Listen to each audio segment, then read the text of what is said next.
Our final segment here on Offside Sports, brought to you by TurboBox Audio. Live free, live free, not live free, live free, listen louder.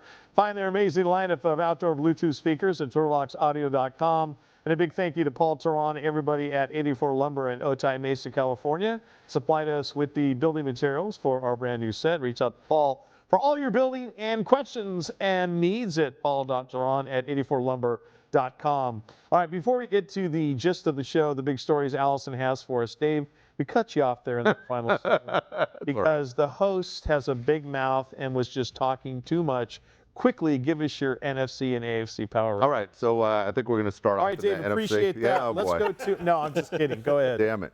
All right, we're going to go Lions, number one. I just think they're playing the best football right now. I know the Packers knocked out the Lions early in the season, but at the same time, I think the Lions are playing the best football in the NFC. Packers, 2.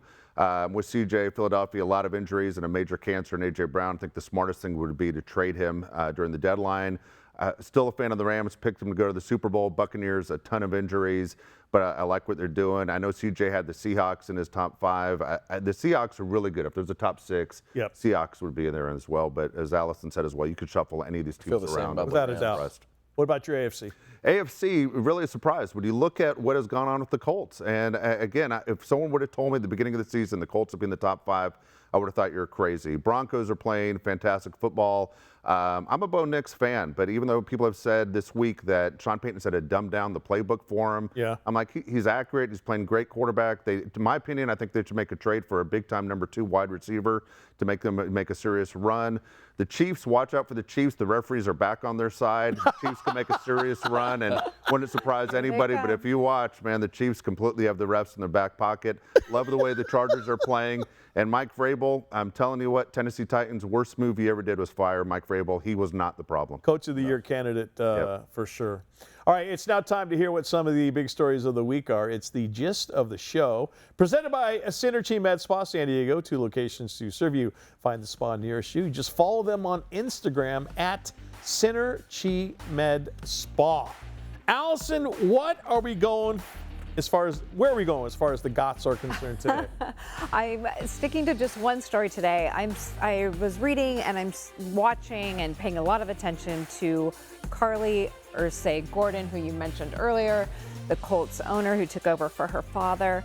I think she's super impressive. So I just want to have a little conversation on some things. I'm not trying to make this like a female, male, debate. Right. But I am curious what you guys think. Do you think because she's a woman, it plays into a little bit of how successful the Colts have unexpectedly been? Is that because she doesn't have the male ego aspect of it? I was looking at comparing her to 2 very different owners. Okay, so take Jerry Jones, heavily involved, meddling with personnel. She's also very involved, but she is more operational, more fan engagement, more philanthropy driven. But she is very visible on the sidelines. Then you can take Stan Kroenke, who's sort of an absentee owner, not around very much at all. Yeah. Where she's on the sidelines, where she's way more visible. So she sort of takes styles from different people, but I think in a more pragmatic way. I'm curious what you guys think about her style of leadership and if that is what is contributing to the success that the Colts are seeing. I tell you what, I'll go first. I'm a huge fan. I'll be honest with you. I'm a huge fan of Jeannie Buss, too, who runs the Lakers. And I know she just put the team up for sale. I don't think it's a male-female thing. I think it's ridiculous to say it should be. The fact that she's on the sideline with a pad of paper every game, who knows what she's writing on there? It doesn't matter. She's there, though, and at the same time, people are held accountable. Her dad, who I hear was a good guy, he was a distraction. I mean, he was in legal problems all the time. There's distractions off the field. I hope things work out for her. Don't know the family at all. But right now, I'm a fan of what's going on. And remember, she should be in mourning, too, right now. Remember, her dad just passed. And the fact she's able to take over this team that's been in the family forever, good for her. Siege, what do you think? Yeah, like you said, Jim Irsay just passed, and I think there's a little bit of him looming over the Colts organization in a good way. Like, he was a liked guy from the organization. Guys like McAfee talk about him. They talk about him in such a great light, and he was just this rock star that loved people. When it comes to Carly, she's been super consistent, right? Like, she was there in camp and on the sidelines, and she's been there to today. So through wins or losses, which they haven't had many losses, like she's been there. And I think that consistency is key in leadership. I think when it comes to women in sports, they should be barefoot and pregnant in the kitchen and not involved at all. I don't think there's anything wrong with that. I think a lot of people feel that same way anyhow. No, I tell you what, to have to take over for your dad and take over ownership of an NFL team and we don't know what her working knowledge of it, the day-to-day was, right? I mean, there's the deep end of the pool, go. God bless her, and I think that you've got, NFL players are alpha males, their egos are this big, and to think that, I think that team is kind of coalescing around her, knowing that, hey, she's our boss, this is her first time, let's go out and make her proud. In all seriousness, has she set a precedent in how she has to do this the rest of her career running the team? Oh yeah, what if she lives as long as old lady Hallis from the Bears and she's 98 on the sideline? Now what? I mean, it works out well now, but let's look long term. The only issue I have is I think she should stay between the 25 and the goal line. Don't come into the bench area. I mean, even Jerry doesn't come into the bench area during the game. Stay off where the media people have to stay. But other than that, God bless her. Something's working. Those guys must love her because they did not quit on Shane Steichen or that team. Sure. And I think it's because they realize, hey, she's kind of learning as we go. We're going to win football games for her. That's awesome. All right, what are we going to bet on this week? The bet of the show is presented by our friends at Owner's Box Daily Fantasy. Sign up today at ownersbox.com. Secure and fast withdrawals, industry-leading rewards, and amazing in-house user support, all at your fingertips. Click on ownersbox.com and start playing today. I was so close to winning all my bets this weekend because I play all the time at Owner's Box. And I had freaking Bijan Robinson needed 17 carries. He got like 15. And I was so close. And you're keeping track and you're seeing the green like, hey, you won this, you won that. Did you send him a mean DM going after his I should have. Allison, you'll go first with your bet of the show. And then, Allison, Dave, Costa, that's me. And then CJ, you will go fourth. All right, who are you taking? I am taking Zay Flowers to have more than half of a receiving or rushing touchdown. Gotcha. Tonight. Love it. Yeah, and see, do you think the Baltimore Ravens are about to go on a big run? Yeah, the Ravens have a cake schedule the rest of the way.